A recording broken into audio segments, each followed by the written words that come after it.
جی السلام علیکم. وعلیکم السلام. آپ کا نام؟ اللہ. عبداللہ. ماشاءاللہ بہت پیارا نام ہے.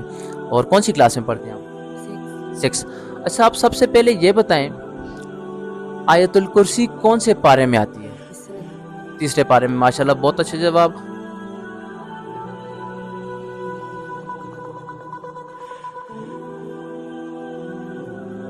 اور ابھی آپ یہ بتائیں قرآن پاک کی سب سے بڑی سورت کون سی ہے؟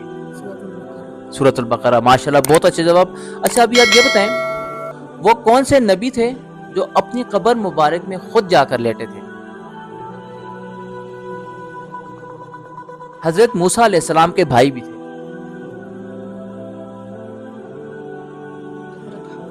حضرت ہارون علیہ السلام. ماشاءاللہ بہت اچھا جواب. اچھا ابھی آپ یہ بتائیں حضرت عمر فاروق رضی اللہ تعالی عنہ کا دور خلافت کتنا عرصہ تھا؟ 10 سال 6 ماہ.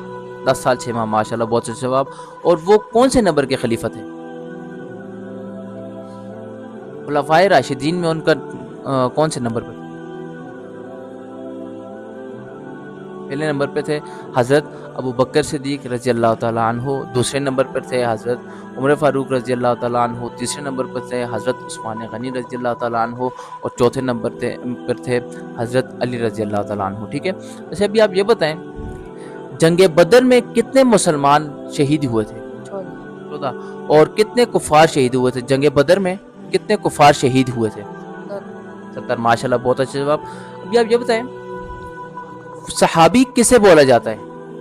جنہوں نے ایمان کی حالت میں نبی صلی اللہ علیہ وسلم کو دیکھا. جنہوں نے ایمان کی حالت میں محمد صلی اللہ علیہ وسلم کو دیکھا ہو، ان کی زیارت کی ہو اور ان کی صحبت اختیار کی ہو. ٹھیک ہے.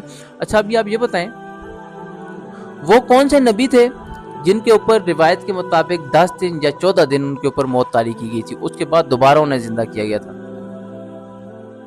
چند دن وہ مچھلی کے پیٹ میں بھی رہے تھے.